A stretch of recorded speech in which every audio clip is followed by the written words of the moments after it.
감사합니다.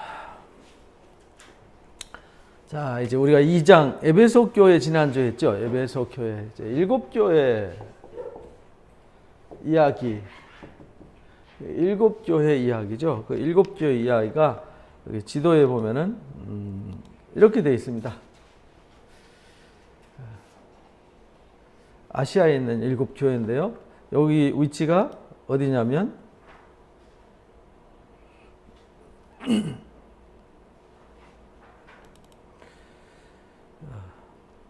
여기 아시아라고 하는 지역이죠. 여기 아시아라고 하는, 아나톨리아라고 하는 지방의 아시아예요. 그 아시아 중에 여기 있어요. 제일 위에 이제 버가모가 있고요. 이렇게 터키 땅이 아시아 지역이 있으면 여기가 이제 유럽이잖아요. 여기가 흑해고, 그러면은 여기 이제 버가모가 여기 있고요. 버가모에서 조금 내려오면 두아디라라는, 두아디라, 버가모, 이제 두아디라. 이제 두아디라는 우리가 좀 많이 들은 명칭 중에 하나죠. 두아디라는 사도행전 16장에 보면 두아디라의 자주장사라고 나오죠. 한 여인, 루디아라고 하는 여인, 바울을 도와서 빌립보 교회를 세웠던 훌륭한 사역자, 그 두아디라 지방 사람. 여기가 이제 그 염색 또는 이렇게 직조 이런 거를 생산하고 무역하는 그런 곳이죠. 쉽게 말하면 옷감 장사, 또 염료 장사 뭐 이런 거 하는 데입니다. 그리고 거기서 조금 내려오면 4대입니다. 여기가 4대. 그리고 4대에서 조금 내려오면 여기가 이제 빌라델비아예요. 빌라델비아.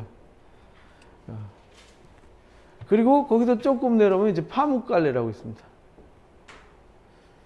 그 파묵갈레에서 조금 내려오면 이제 라우디게가 있습니다.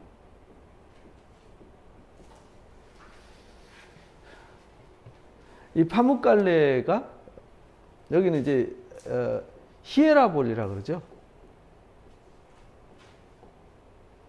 히에라볼리. 여기 이제 온천수가 쏟아져 나오는데요. 지금도 세계적인 파묵갈레는 세계적인 관광지죠. 천연 노천 온천이에요.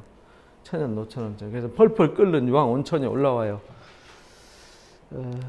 그래서 여기 하나, 둘, 셋, 넷, 5개. 2개는 어디냐면 여기 이즈밀이라고 하는 서머나.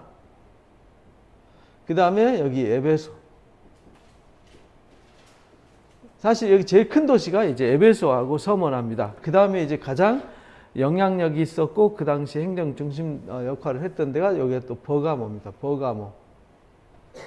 나머지는 이제 그렇게 큰 도시들은 아닌데요. 이제 에베소 교회는 우리가 지난주에 살펴봤어요. 에베소 교회는 여기 아시아에 있는 7교회한테 여기서 에베소에서 한 배 타고 한 4시간 정도 가면 반모라고 하는 섬이 있다 그랬죠. 반모라고 하는 섬에서 이제 사도 요한이 유배돼 가지고 도미티아누스 황제 때 유배돼 가지고 거기서 이제 계시를 받습니다. 거리는 한 20km 될까요? 에베소에서 그 정도 됩니다. 근데 여기 있는 이제 반모섬에서 계시를 받아가지고 여기에 있는 7교회한테 편지를 쓰는 겁니다. 그러니까 계시록 21장부터 22장까지 모든 내용은 1장부터 22장까지 모든 내용은 아시아에 있는 7교회에게 다 해당되는 얘기입니다. 그러니까 아시아에 있는 7교회에다가 2장 3장에만 딸랑 끝나고 4장부터는 딴 얘기가 아니라 다 같은 얘기입니다. 같은 얘기인데 1장 19절에서 우리가 배웠잖아요. 1장 19절.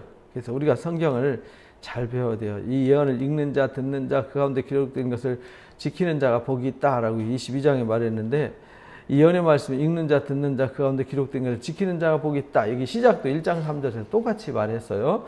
그러면서 19절의 말씀 우리가 다시 떠올려야 됩니다. 여기에 지금 요한계시록에 써 있는 것은 지금 사도 요한이 본 것, 그리고 지금 있는 일. 지금 있는 일은 여기 이제 아시아에 있는 7교회에 있는 일이죠. 이때 무슨 일이 있었냐면 본 것은 지금 환상을 본 거고요. 그 다음에 이제 있는 일은 뭐냐면 당시 도미티아누스 황제 때에 굉장한 핍박이 있었어요. 그 핍박 스토리죠.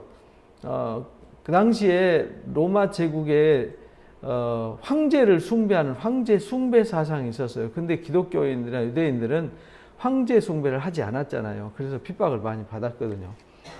그래서 이 도미티아누스 황제 때 핍박받는데 지금 이제 95년, 6년 요때 이제 계시록이 쓰여진 거잖아요.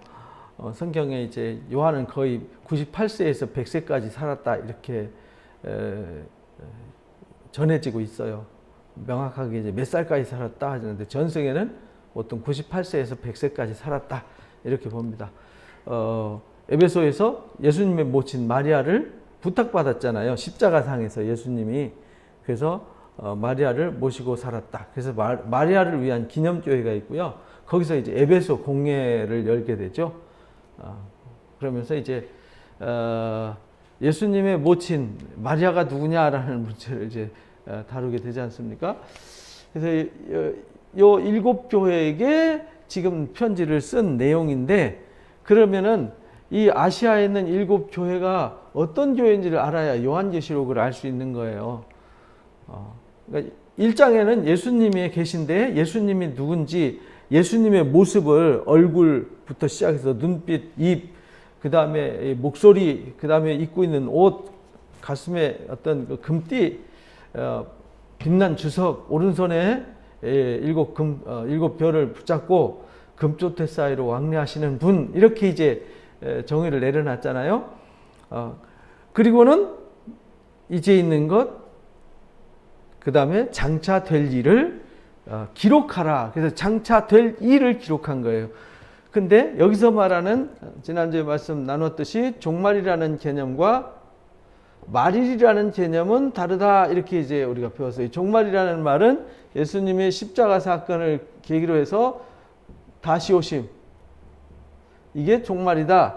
그러니까 1세기 당시에부터 지금까지 그리스도인들은 뭘 살고 있었냐면 종말을 살고 있었어요. 근데 이게 말일은 끝이잖아요. 말일은 뭐냐면 예수님이 다시 오시는 그날이 말일이에요. 여기가.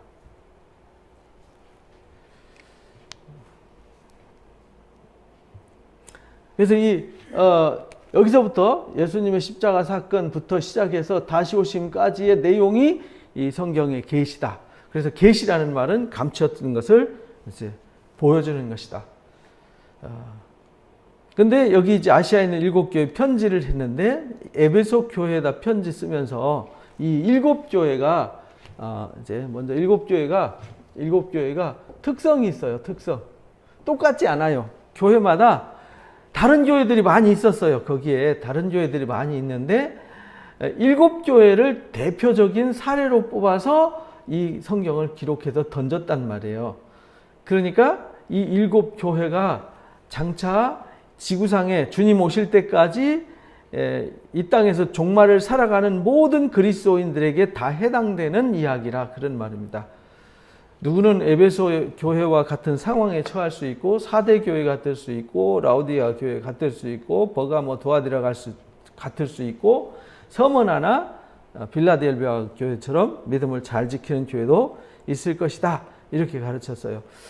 그래서 우리가 에베소 교회를 통해서 우리가 배운 건 뭐냐면, 교회 안에 열심은 대단했어요. 행위와 인내, 그 다음에 가짜를 구별해내는 일, 또 복음을 끝까지 견디고 인내하는 일, 이런 것은 대단했어요. 그런데 에베소 교회가 문제가 있는 게 뭐냐면, 니골라당의 교훈도 따르지 않았어요. 그런 거 니골라당 교훈까지도 다 배척할 정도니까 상당했죠.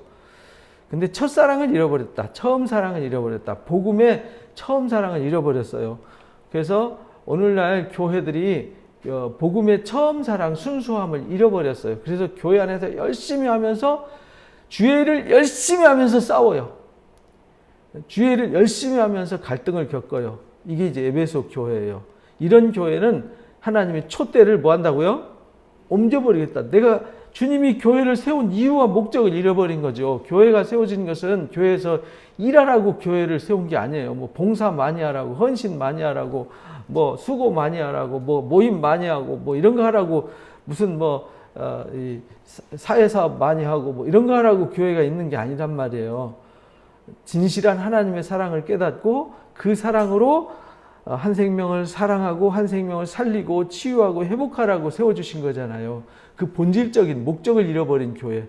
그리고 열심만 있고요. 막 교리적으로 뛰어나요. 성경 지식 뛰어나요. 아주 봉사와 헌신 뛰어나요. 근데 우리가 고린도전서 13장 1절에서 3절 말씀대로 천사같이 말하고 방언을 말해도 사랑이 없으면 시끄러운 소음에 불과하다.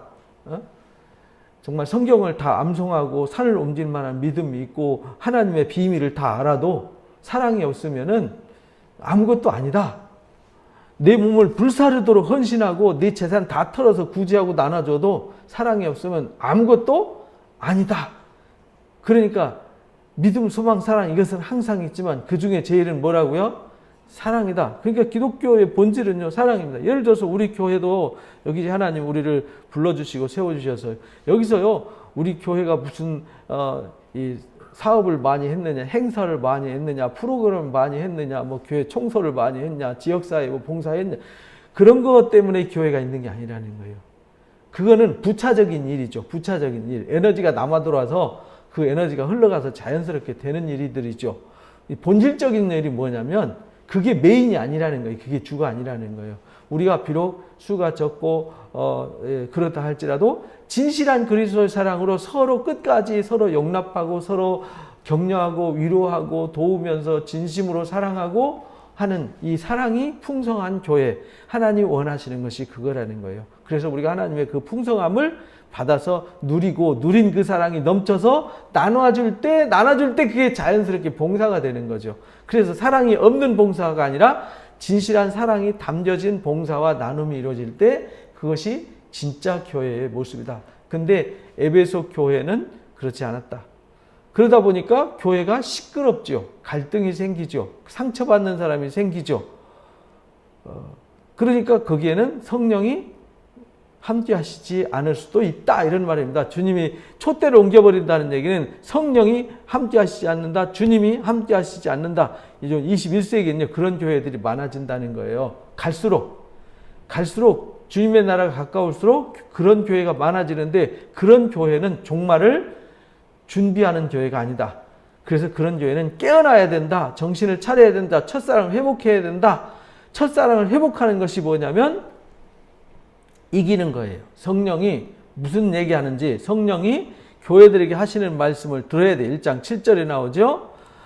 이기는 그에게, 이긴다는 말은 무슨 말이냐면 막 싸워갖고 맥살 잡고 싸워서 이기는 게 아니에요. 성도들끼리 경쟁해서 싸워서 이기고 이런 게 아니고 여기서 이긴다는 말은 무슨 뜻이냐면 하나님의 말씀을 깨닫고 내가 처음 사랑을 어디서 잃어버렸는지, 처음 사랑이 무엇인지를 잃어버려서 내가 왜 쓸모없는 엉뚱한 것에 매여서 발버둥 치나 하는 것을 깨닫고 그 깨달으면서 이게 중요한 것이 아니라 처음 사랑이 중요하구나. 이 사랑을 깨닫는 거, 이게 뭐냐면 이기는 거예요. 이긴다니까 우리는 맨날 싸우는 것만 해가지고 싸워서 이기는 것만 생각하잖아요. 여기서 이긴다는 말은 그 말씀을 깨달아서 첫사랑을 회복한 상태, 이게 이긴 거예요. 그러니까 처음 사랑을 회복한 사람에게는 낙원에 있는 생명나무의 실과를 열매를 주어 먹게 한다. 그 생명나무의 실과가 뭐냐면 예수님이 생명나무시잖아요. 그러니까 생명나무 실과를 주어 먹는다는 말은 예수님이 생명의 떡이시잖아요. 생명의 양식이시잖아요.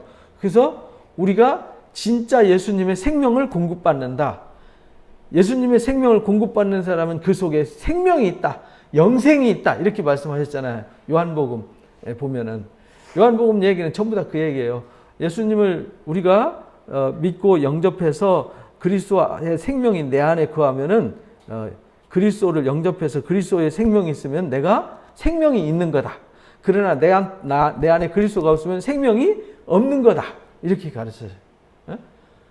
그래서 요한 1서에도 똑같이 그 얘기를 요한복음과 연계돼 있어요. 그래서 요한복음 읽으시면은 꼭 요한 1서를 꼭 읽어보셔야 돼요. 그 이야기가 어디하고 연결되냐면 요한 계시록과 연결되어지는 거예요. 왜? 이게 요한이 같은 색깔로 이렇게 썼거든요. 그래서 이기는 자가 돼야 된다. 그래서 생명의 양식을 공급받아야 영생한다. 내 살을 먹고 내 피를 먹는 자는 영생을 얻는다. 영생을 이미 가졌다. 이렇게 말씀하세요.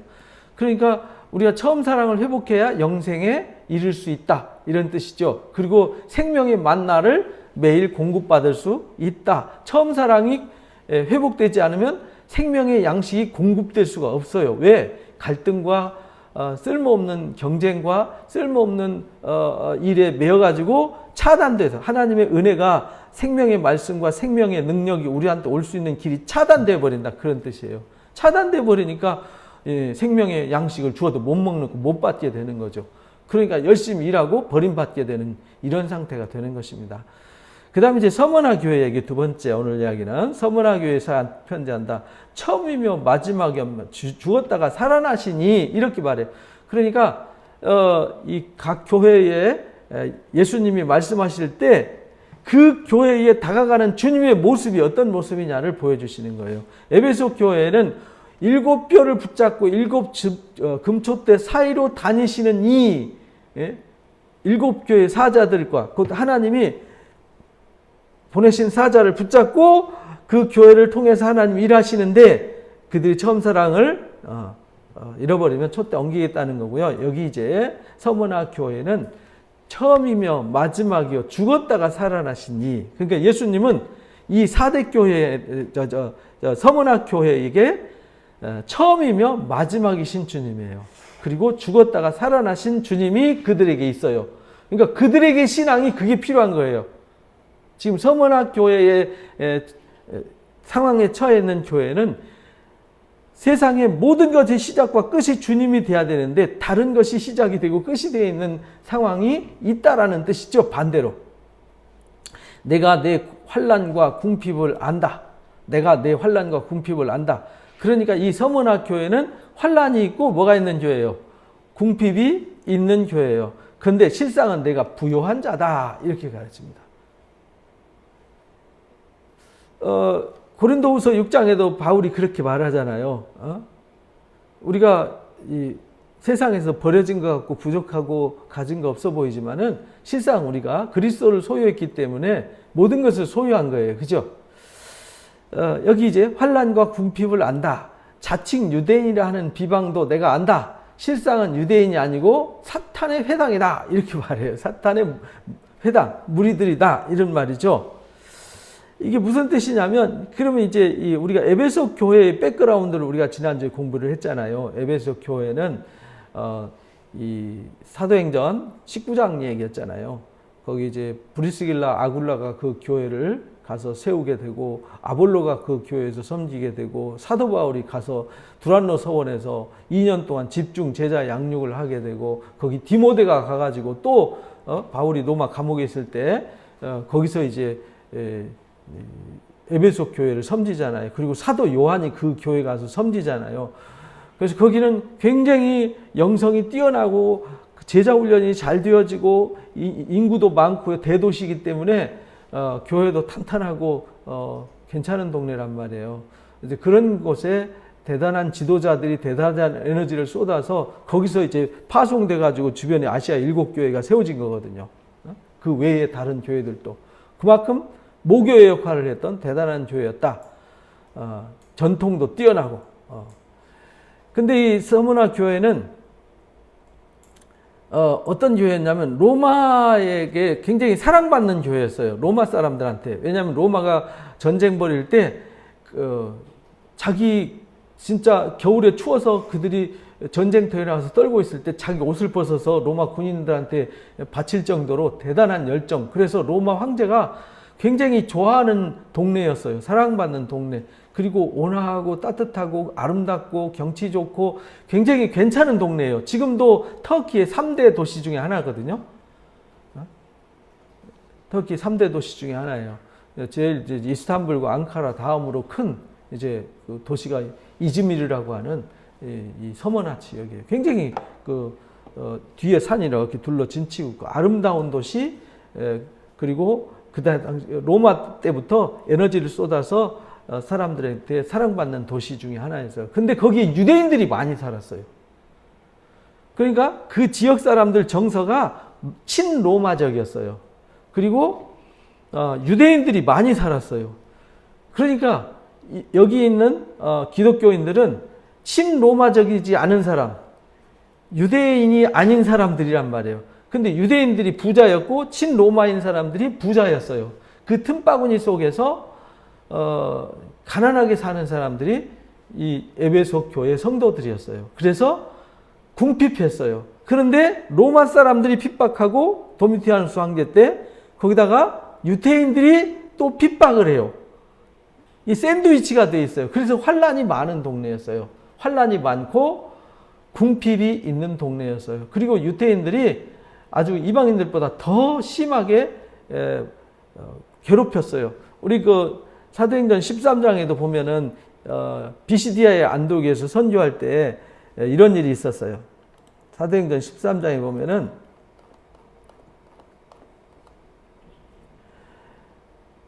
그 말씀이 그 지방에 비시디아 안디옥 지방에 복음이 전해지는데 유대인들이 경건한 귀부인과 그 신의 유력한 자들을 선동하여 바울과 바나바를 박해해서 그 지역에서 쫓아내잖아요. 그래서 유대인들이 돈이 많다 보니까 관료들이라든지 지역에 힘 있는 사람들, 건달들 막 돈을 뇌물을 줘가지고요, 이 기독교인들을 박해하는 일을 앞장서서 했다고요. 이 바울이 비시디아 안독에서 이고니온으로 가서 전도할 때 이고니온에서 막 루스드라까지 와가지고 핍박해가지고 결국은 또 루스드라 갔는데 루스드라에서 돌 맞아가지고 바울이 죽었잖아요. 죽었다고 언덕에다 집어 던져서 시체라고 갖다 버렸는데 살아나가지고 더베로 가서 복음 전한 얘기가 사도행전 14장 얘기잖아요. 그만큼 유대인들이 아주 악했어요. 예수님도 그랬고 사도 바울도 나중에 이제 예루살렘에 왔을 때 모함해가지고 거짓말로 막 뒤집어 써서 사도행전 7장에 보면은 6장 7장에 보면은 스데반 집사도 거짓말로 막 거짓 증인 내세워가지고 뒤집어 씌워가지고 스데반 집사가 순교를 당하잖아요. 유대인들이 이렇게 악했어요. 그래서 이 계시록 2장에 나오는 이 서머나 교회는 그런 지역이었어요. 근데 여기서 이제 서머나 교회에서 유대인들의 핍박, 그들이 그래서 사탄의 회당이었어요. 막 거짓말로 모함하고 이 관리들 또는 깡패들, 나쁜 사람들, 건단들 동원해가지고 막 핍박을 했기 때문에 사탄의 회당이다. 그리고 왜 사탄의 회당이 되었냐면 원래는 기독교인이나 유대인이나 같은 회당에서 예배를 했어요. 회당에서 같이 예배를 했단 말이에요. 그래서 같이 예배를 했는데 성전도 예루살렘 성전에서 같이 사도들이 복음 전하고 거기서 같이 제사 드리고 했었잖아요. 사도행전 1장부터 7장까지. 근데 8장에 거기서 추방당하잖아요. 그 사도들 외에는 다 흩어졌더라. 그리고는 이방 선교 시작하면서 AD 70년에 예루살렘 성전이 파괴되고 없어져요. 성전이 없어지니까 이제 제사도 없어졌잖아요. 성전이 없어지면서 없어진 직업이 있죠. 누가 없어졌을까요? 제사장하고 레위인들이 밥줄이 끊긴 거잖아요. 그래서 그 사람들은 이제 영원히 밥줄이 끊겼어요. 그래서 성경 갖고 연구하고 싸우던 바리새인들만 남아서 지중해 서쪽으로 가요. 얌니아라고 하는 동네로 가가지고 거기서 성경을 연구해요. 그래가지고 AD 90년에 성경을 정경화해가지고 이제 성경을 철저하게 공부할 수 있도록 환경을 만듭니다. 그때 90년 되기 전 85년에 그 사람들이 지금 도미티아누스 황제한테 박해받는 요 시기, 이 요한계시록 쓰던 시기가 지금 90년대 넘어서잖아요.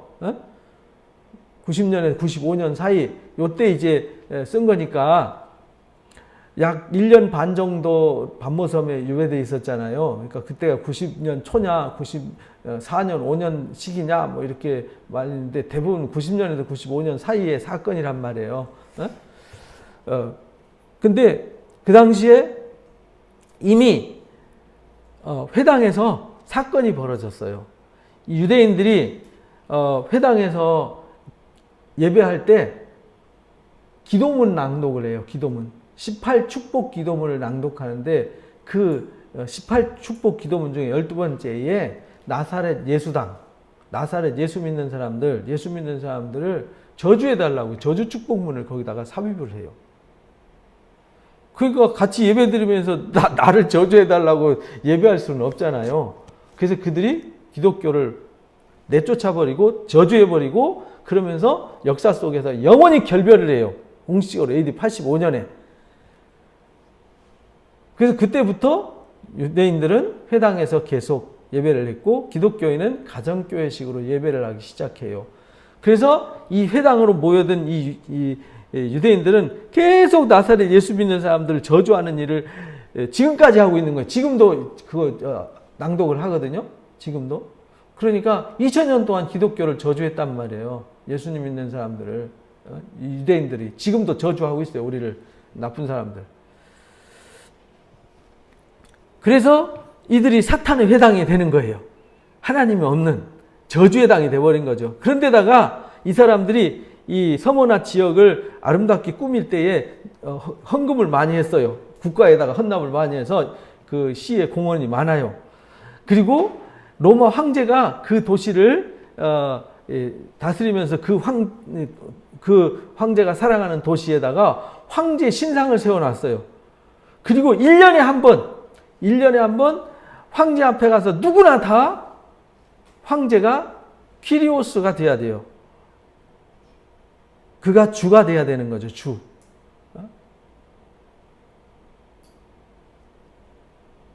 이 황제를 주라고 신이라고 인정을 해야 돼요. 거기 가서 신앙 고백을 해야 돼요.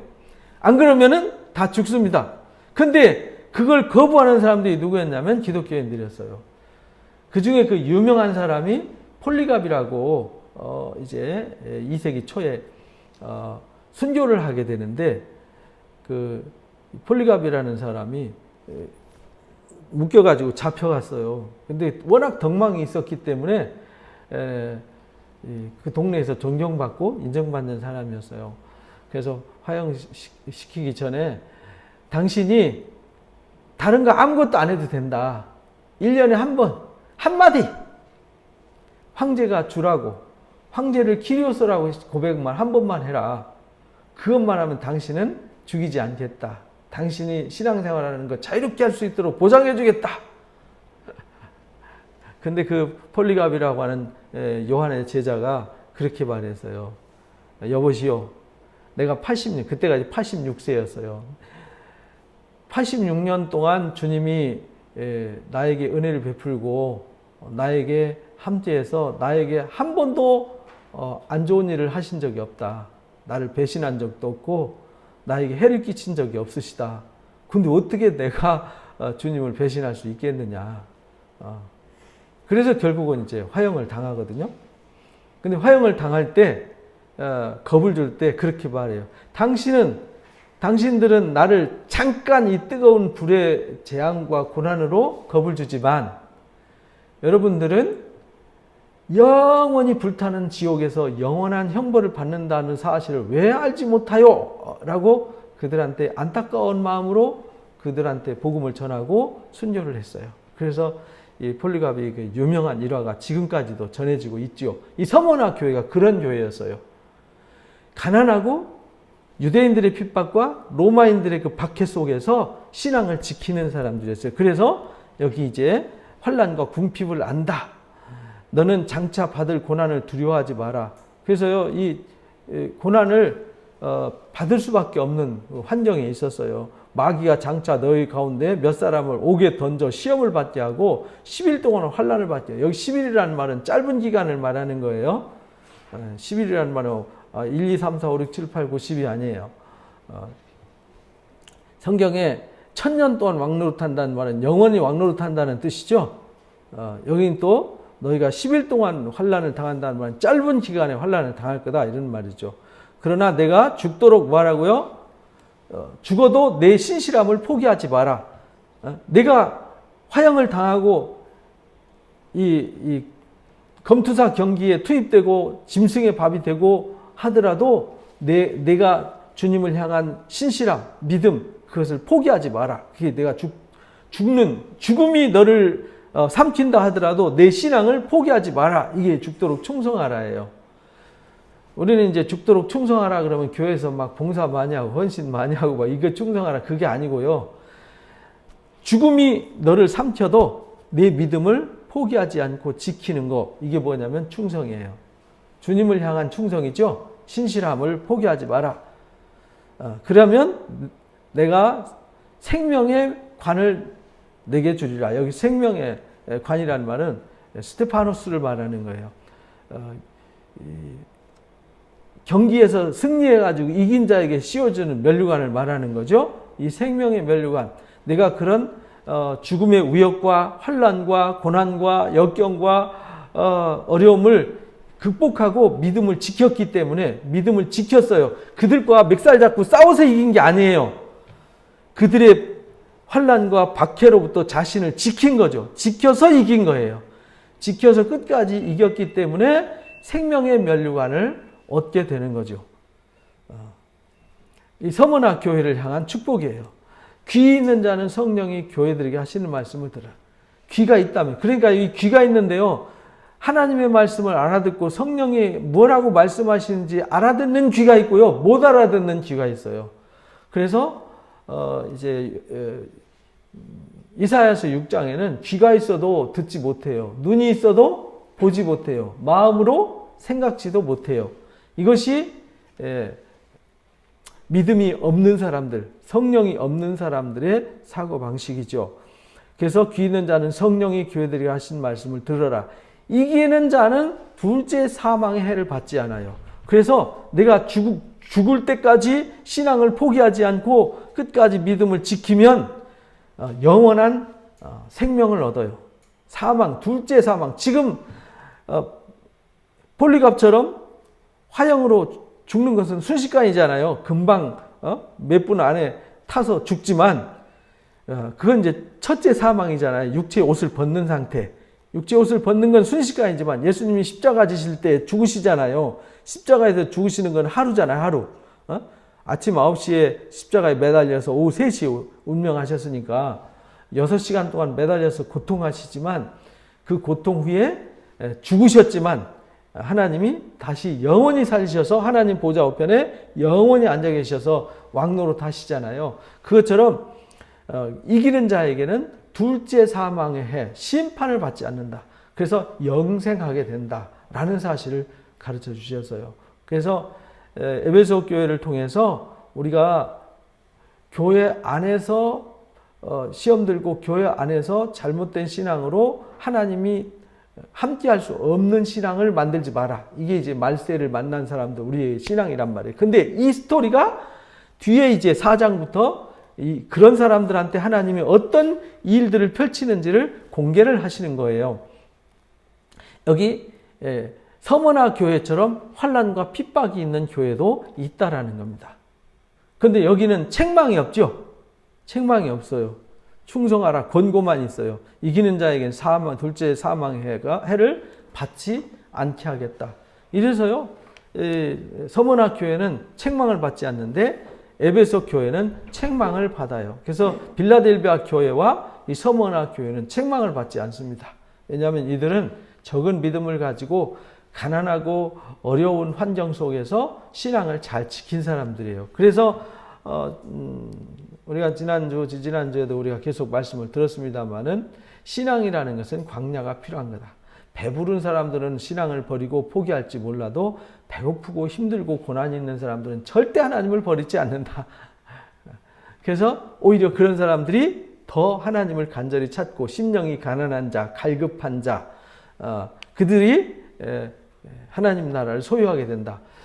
우리가 마태복음 5장에는 심령이 가난한 자가 복이 있나니 천국이 그들의 것이요 이렇게 말했잖아요.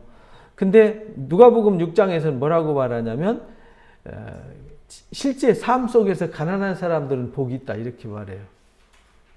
그들이 위로를 받을 것이다. 그 말이 무슨 뜻이냐면 그때 당시에 로마 압제와 그 환난당하고 고난당하는 그 사람들은요 정말 애타는 마음으로 하나님 없이는 살 수 없었어요. 그래서 하나님 앞에 엎드려서 매달려서 간절함으로 기도를 했죠. 그래서 그들이 위로를 받았어요. 주님을 만났고. 그러나 배부른 사람들은 주님을 십자가에 못 박는 불행한 사건을 저지르고 말았죠. 그래서 여기 서문화 교회 같은 교회는 가난하고 환난을 당하고 핍박을 당하고 고난을 당하지만 끝까지 믿음을 지킨 사람들의 이야기가 서문화 교회의 이야기입니다.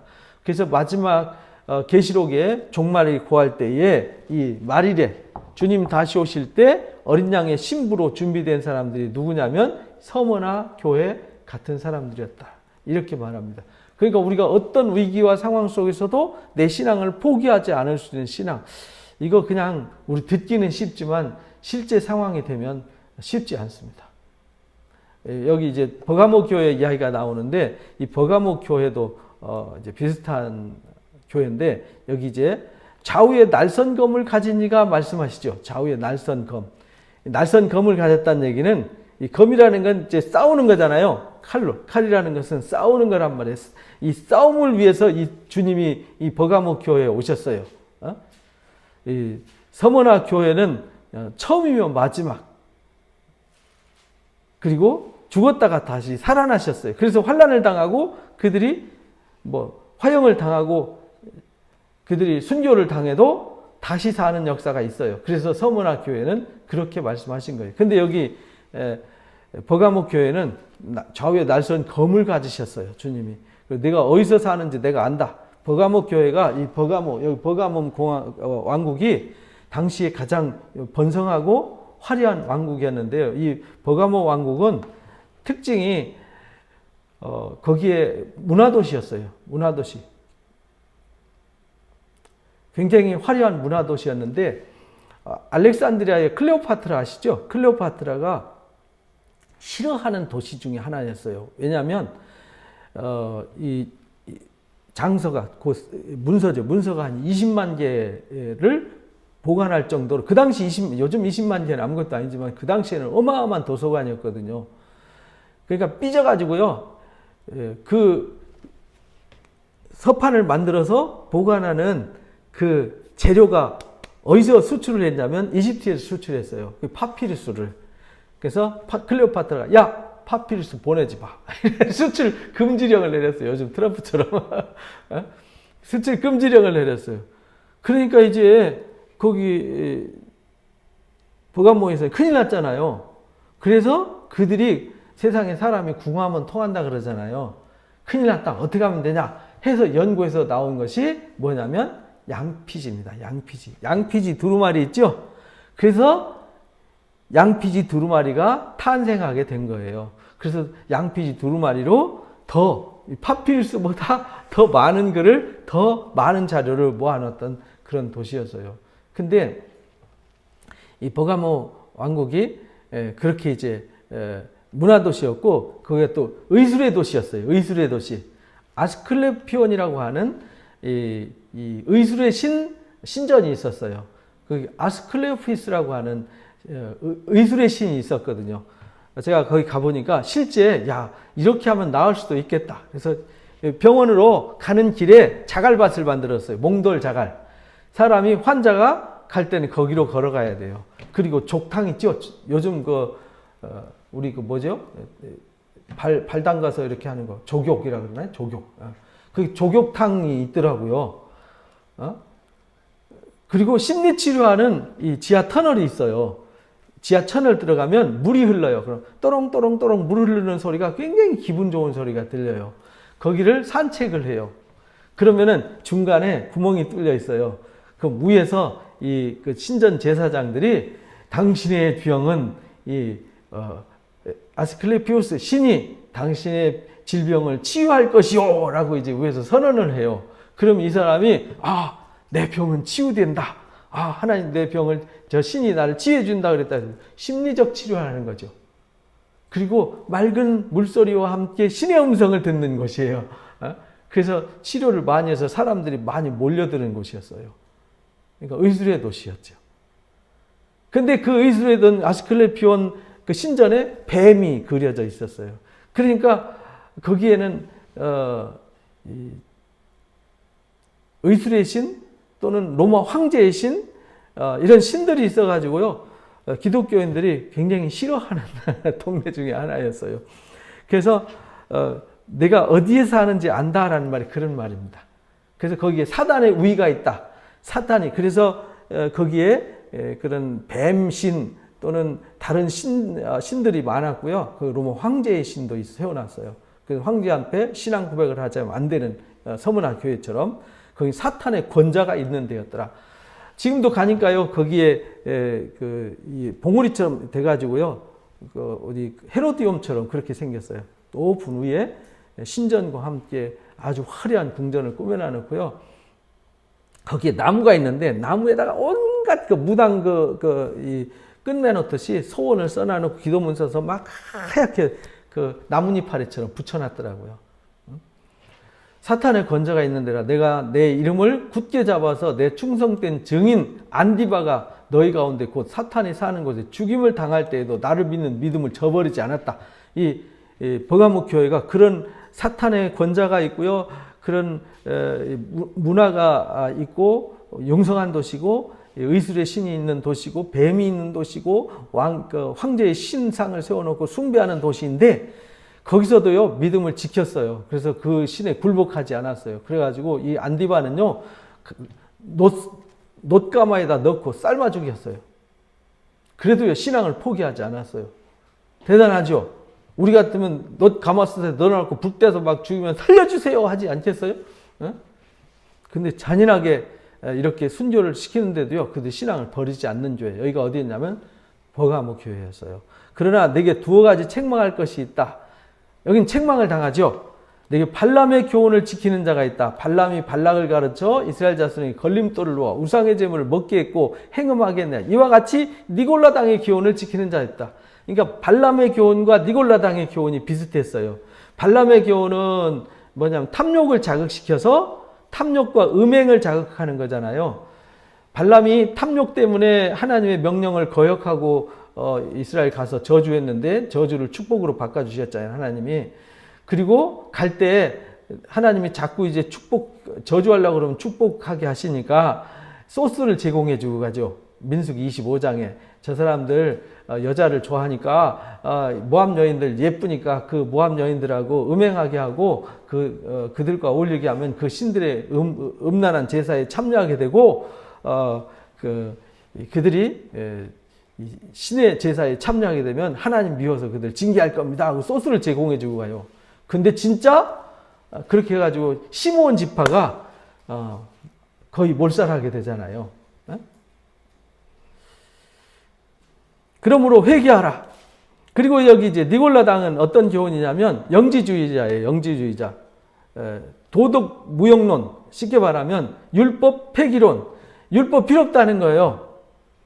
율법은 이미 다 이루어졌고 예수님 오심으로 끝났고 이제 도덕도 의미가 없다는 거예요. 왜? 예수 믿어서 내가 거듭났으면 영적으로 내가 새 생명을 얻었기 때문에 이 육체는 함부로 살아도 된다 이거예요.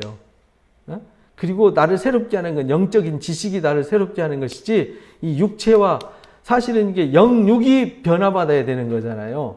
신앙이라는 건 영육이 거룩해져야 되는 건데 영은 선하고 육은 부정한 것이다. 이래가지고요. 그걸 인정하지 않아서 그게 영지주의거든요. 그래서 그래가지고 육체를 함부로 굴려서 음행을 하게 하고 탐욕적인 행위를 하게 했어요. 그러니까 발람의 교훈이나 사실은 비슷하게 된 거죠. 음행 쪽으로 가니까. 그러므로 회개하라. 회개하지 않으면 속히 가서 내 입에 검으로 그들과 싸울 거다. 그래서 이 버가모 왕국은요. 로마 황제가 각 자치도시가 있거든요. 도시가 있는데 도시마다 행정관들한테 권한을 줘요. 근데 권한을 주는데 검이 있는 행정관이 있고 검이 없는 행정관이 있어요. 그 검이 있는 행정관을 글라디라 그래요. 글라디. 우리 글라디에이터를 이제 검투사라 그러잖아요. 검투사 경기할 때 칼 들고 싸워서 자기 생명을 지키는 건데 이 글라디를 줘요. 글라디 검을 줘요. 이 검을 가진 행정관은 그 지역에서 사람을 죽일 수도 있고 살릴 수 있는 권한을 그 사람한테 주는 거예요. 이 버가모 왕국이 그런 권한을 가지고 있어요. 그러니까 이 로마 행정관과 로마 황제의 권한을 가지고 사람을 죽이고 살리는 권세를 그가 가지고 있지만 그보다 더 강한 검을 가지신 분이 누구예요? 주님이라는 거죠. 왜? 그들은 이 땅에서 육체의 죽임을 주장할 수 있지만 예수님이 와서 말씀의 검으로 싸우는 이 검으로 싸우면은 영원한 지옥불에 던져지는 거죠. 그래서 마태복음 10장에 예수님이 제자들한테 가르칠 때 그렇게 말해요. 너희가 사람을 두려워하지 말라는 거죠.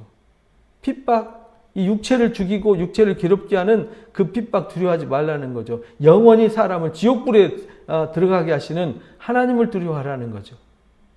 그래서 여기서 그 말입니다. 여기서 나오는 말이 속히 가서 이 검으로 싸운다는 말은 그들이 잘못된 교훈, 왜 니골라당의 교훈과 발람의 교훈을 따르냐면 너무 이 엄격하게 시에서 이제 통제를 하니까 가서 먹고 살아야 되고 뭔 일을 해야 되는데 황제의 신 앞에 가서 적당히 신앙 고백 한번 하고 또 이스라엘 신한테 가서 한번 엎드리고 신전에 가서 그들이 신전 의식하는 데 가서 한 번쯤 가서 뒤에 참여해서 막 머리 한번 숙이고 오고 이러면은 신앙생활하는데 아무 지장 없거든요. 문제 하나도 없고. 그리고 신전에 가서 뭐 음행 파티 하는 것도 뭐 괜찮아. 마음만 깨끗하면 되지. 네 마음으로 주님을 붙잡고 있고 믿으면 되지. 가서 뭐 술 한잔 먹고 거기 가서 음행 파티 한번 하고 뭐 신전 제사 가서 고개 한번 숙였다고 괜찮아. 네 마음이 부패하지 않으면 되는 거야. 막 이렇게 해서 자기 합리화를 시켰단 말이에요. 자기 합리화를 시키니까 이제 거기에 빠져서 실제 그런 사람들이 발람의 교훈과 니골라당의 교훈을 쫓아서 부패한 신앙을 하는 사람들이 있었어요. 그런데 안디바는 그 신앙을 지켰죠.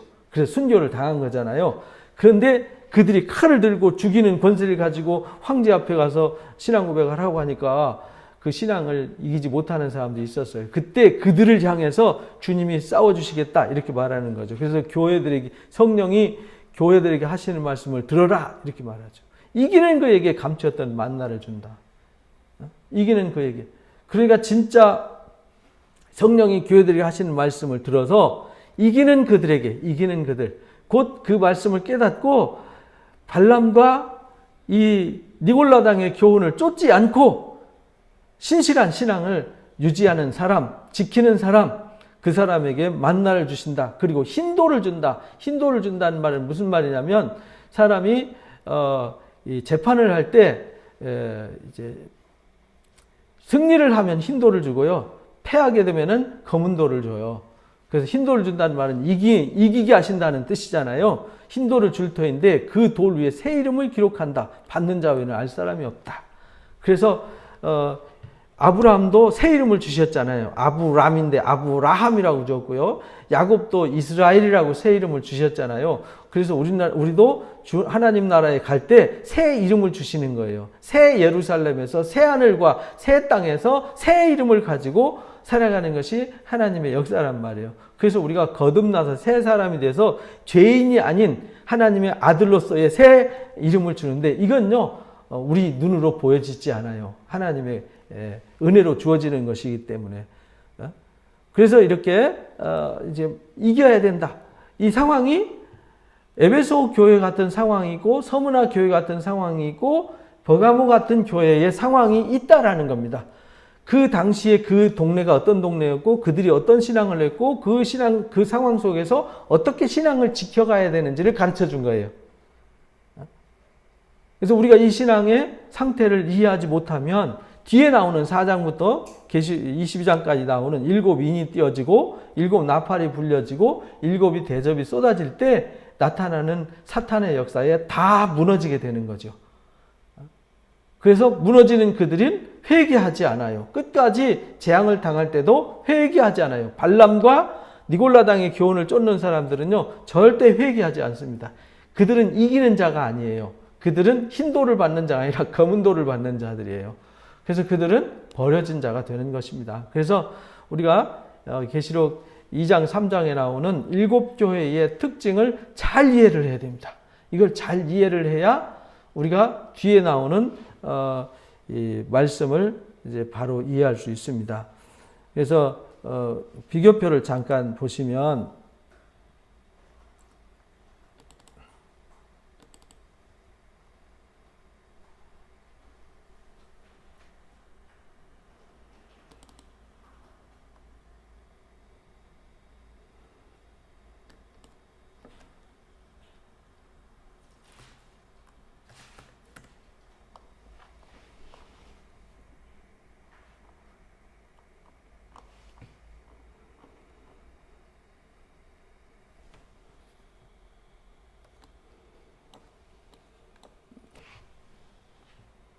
여기 보면 이제 나오죠.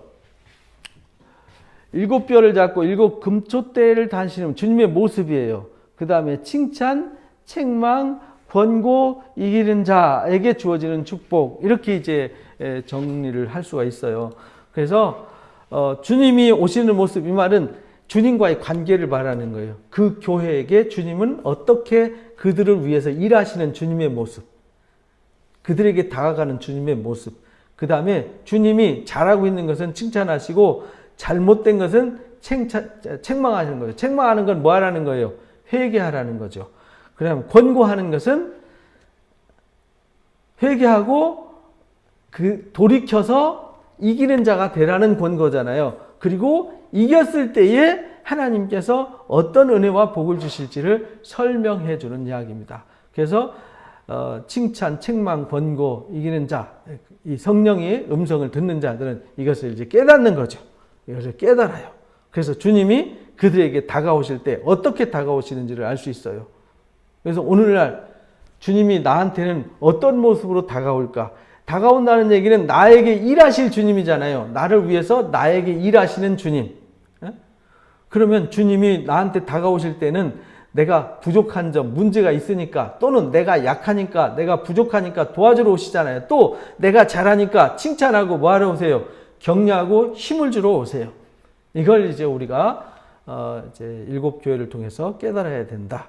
그래서 이제 여기 7교회 이제 모습을 이제 다음 주에 이제 두아디라 교회에서부터 이제 나머지 교회를 함께 나누도록 하겠습니다. 그래서 7교회를 다 끝낸 뒤에 전체 분석을 해서 도대체 나는 어느 교회에 해당하는가? 우리는 어떤 상황에 처해 있는가? 이걸 분별하는 자가 돼야 되는 거죠. 결론은 그거 깨달으라고 우리에게 이 말씀을 주신 거거든요. 왜?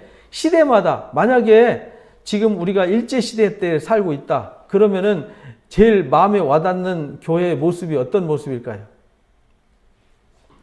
서머나 교회나 버가모 교회, 두아디라 교회 이런 모습이겠죠. 근데 21세기에 가장 우리에게 주의를 줘야 되는 교회의 모습은 사대 교회와 두아디라 교회의 모습입니다. 그래서 우리가 이 교회의 모습을 통해서 미래, 곧 다가올 종말, 말일에 임할 하나님의 역사를 우리가 조명해 볼 수 있다.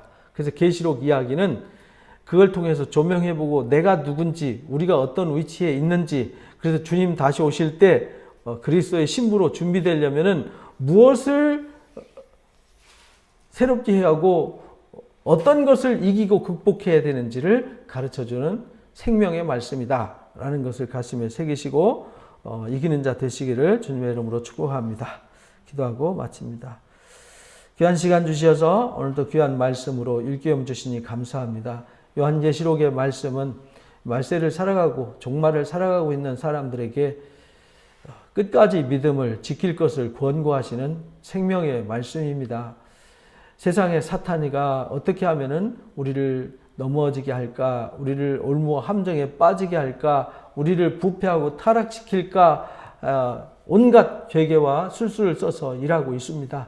그 모든 것을 싸워 이기려면 우리가 하나님의 말씀으로 전신 갑주하고 영적인 눈이 띄어지고 성령의 귀가 열려야만 우리가 어떤 상황, 어떤 처지에서 어떻게 무엇을 극복하고 이겨야 되고 감당해야 되는지를 우리가 알 수 있습니다. 그래서 오늘 에베소 교회와 서머나 교회, 버가모 교회를 통해서 우리에게 다시 한번 거울로 비춰 주셨습니다. 우리가 그리스도 안에서 잘못된 신앙의 열심으로 서로 상처를 주는 어리석은 자가 되지 아니하고, 또 서머나 교회처럼 어떤 위기 속에서도 끝까지 신실함을 포기하지 않는 믿음 위에 세워지게 하시고, 버가모 교회처럼 세상에 타협하면서 자기 합리화하는 어리석은 신앙으로 사탄의 술수에 넘어가는 자가 아니라 끝까지 자기 자신을 믿음으로 지켜가는 자가 되어서 주님 앞에 흠도 없고 점도 없이 티도 없이 온전한 그리스도의 신부로 매일매일 다듬어지고 준비가 될 수 있도록 인도해 주옵소서. 감사하며 예수님의 이름으로 기도하옵나이다. 아멘. 하늘에 계신 우리 아버지여, 이름이 거룩히 여김을 받으시오며 나라에 임하오시며 뜻 안에서 이루어진 것 같이 이 땅에서도 이루어지이다. 오늘날 우리에게 일용할 양식을 주옵시고 우리가 우리에게 죄 지은 자를 사하여 준 것 같이 우리 죄를 사하여 주옵시고 우리를 시험에 들지 말게 하시며 다만하게 해서 구합소서. 나라와 권세 영광의 아버지 앞에 영원히 싸움나이다. 아멘.